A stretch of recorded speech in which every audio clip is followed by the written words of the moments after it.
Sige po, hawakan. Nakadalawang balik to eh. Tumula to. Sabi ko si Palaka yata to, pinaglihi sa Palaka. Kaya maganda talaga sila, masisigla. Hoy, Dito na ulit na. Ayan o. saka ito kahit dito pumupunta yung biik niyo, wala hindi siya Sige po. Sige na sa akin dito. Kasi inanuhan ko na to ng ngipin, tinanggalan. Alas 4, pambira, may isa pa. Wala na kaya yan? Kaya sabi ko, kasi yung nanay nito, yung kay Manang Sonia, sabi ni Manang Sonia, pinapabayaan niya, iniiwanan niya kasi pag may bantay, hindi lumalabas. Kaya kami na iniwanan namin. Tapos? Ayun nga, maligo ako. Pag sabi ko sa kapatid ko, tingnan mo sa meron doon. Lumabas na, may lumabas nga. Ito kanina, yung namatay. Last stress yun. Wala ah. Wala.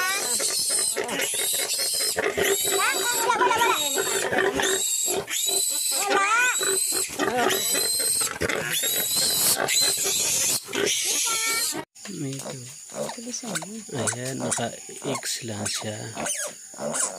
Ayan. Okay. Okay.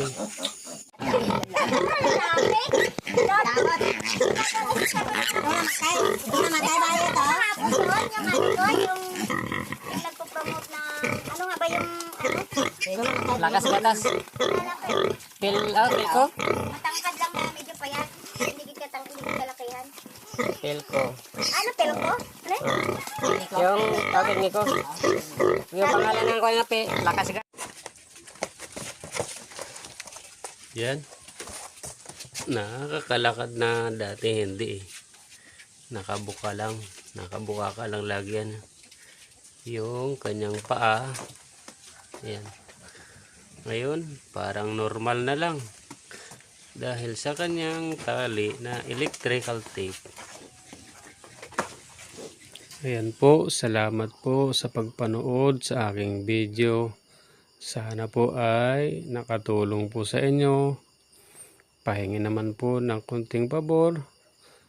Pa-like at subscribe naman po ng aking channel. Salamat po sa inyong pagsuporta.